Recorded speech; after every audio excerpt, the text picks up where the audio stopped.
उत्तर प्रदेश में FICCI flow का राष्ट्रीय अधिवेशन हुआ है और मुख्यमंत्री योगी आदित्यनाथ इसमें शामिल हुए हैं। आपको सीधे लिए चलते हैं। व्यवस्था उनकी भी की, क्वारंटीन सेंटर बनाने पड़े थे।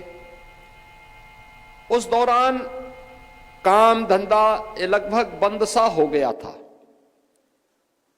और एक चैलेंज था लोगों के सामने, क्या होगा। प्रधानमंत्री जी ने उस समय उन लोगों को एक रोजगार भत्ता देना प्रारंभ किया था, लेकिन चैलेंज क्या था? चैलेंज ये था कि जिसके खाते में पैसा जाता था वह तुरंत अगले दिन बैंक में लाइन लगा के खड़ा हो जाता था। और कोविड के लिए आवश्यक था कि लोग इकट्ठे न हो, भीड़ एक जगह इकट्ठी न हो। उस समय उत्तर प्रदेश के अंदर हम लोगों ने बैंकिंग कॉरस्पॉन्डेंट सखी की एक योजना लागू की। हर ग्राम पंचायत में जहां बैंक की सुविधा नहीं या जहां बैंक भी थे, उन बैंकों के लिए जहां बैंक की सुविधा नहीं थी, वहां पर गांव की ही कोई बेटी वीसी सखी के रूप में काम करेगी। उनकी ट्रेनिंग और बैंक प्रत्येक क्रेडिट और डेबिट पे उससे कुछ ना कुछ भुगतान कमीशन के रूप में देगी।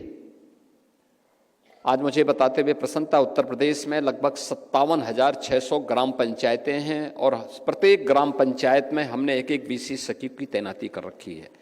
और ये वीसी सखी बैंकों का पूरा लेन देन, अगर किसी बुजुर्ग महिला को अपनी पेंशन या कोई पैसा बैंक से निकालना है तो उसकी लेन देन का काम भी वही वीसी सखी करती है।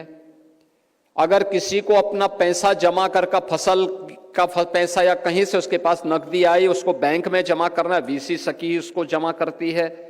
और बदले में कुछ वीसी सखी ऐसी हैं इसमें जिनकी महीने की आमदनी 25,000 से लेकर के 1.25 लाख रुपए महीना कमा रही हैं वे वीसी सखी उत्तर प्रदेश के अंदर।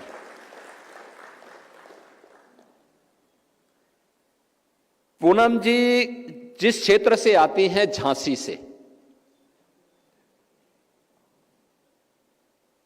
उस झांसी में 2019 में हम लोगों ने एक मिल्क प्रोड्यूसर की स्थापना की थी। वह है बलेनी मिल्क प्रोड्यूसर। एकदम जिन्हें आप कह सकते हैं कि पढ़ी लिखी महिलाएं नहीं थी, बहुत उनमें से जो उस संगठन को आगे बढ़ाती हैं, जो उसको लीड करती हैं, उनकी जो शैक्षिक योग्यता वो 8वीं पास भी नहीं है, लेकिन इतना अच्छा बिजनेस मॉडल उन्होंने दिया है। आज 62,000 से अधिक महिलाएं उनके साथ जुड़ी हैं। और कार्य कैसे होता है, कार्य कैसे होता है, बलेनी मिल्क प्रोड्यूसर उसका एक बेहतरीन उदाहरण है। बलेनी मिल्क प्रोड्यूसर का जो झांसी और बुंदेलखंड का उदाहरण आज हम आगरा में, लखनऊ में, काशी में, गोरखपुर में ये 5 नए मिल्क प्रोड्यूसर स्थापित कर रहे हैं, जिनमें आगरा वाला बहुत अच्छा काम कर रहा है। काशी और गोरखपुर भी काफी तेजी के साथ उसमें प्रगति कर रहा है, जिसमें हजारों की संख्या में महिलाएं जुड़ करके आर्थिक स्वावलंबन के मार्ग के साथ जुड़ रही हैं और साथ साथ वीमेन वर्कफोर्स कुछ कर सकती है ये भी बताने का काम कर रही है। आधी आबादी के सामने जो सबसे बड़ी चुनौती है वह उनके कार्यों को मान्यता देने के बारे में। और जब फिक्की फ्लो जैसे संगठन सामने आएंगे तो हर कोई उसे मान्यता देगा।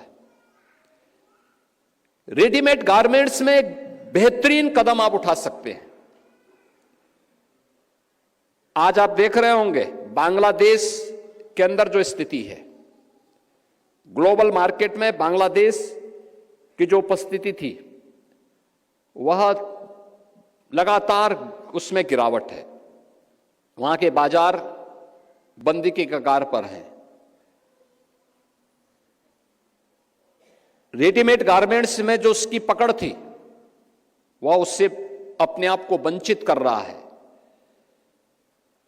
उस मार्केट पर भारत अपनी पकड़ बना सकता है। आधी आबादी को हम रेडीमेड गारमेंट्स में प्लेटेड फैक्ट्री के मॉडल के माध्यम से आगे बढ़ाने में फिक्की फ्लो एक बड़ी भूमिका का निर्वहन कर सकता है और ग्लोबल मार्केट की जो डिमांड है उसके अनुसार उस प्रकार की डिजाइन, उस प्रकार के रेडीमेड गारमेंट्स हम दुनिया के मार्केट को उपलब्ध करवा करके आधी आबादी की करोड़ों बहनों को उसके साथ जोड़ सकते हैं और उसके माध्यम से उन्हें आर्थिक स्वावलंबन की दिशा में आगे बढ़ा सकते हैं। अभी आपने कहा था एक औद्योगिक पार्क के लिए उत्तर प्रदेश सरकार की पॉलिसी है और मैं चाहूंगा फिक्की फ्लो इसमें आगे आए। हमने प्रदेश के अंदर एक फ्लैश पार्क की स्कीम लागू की है।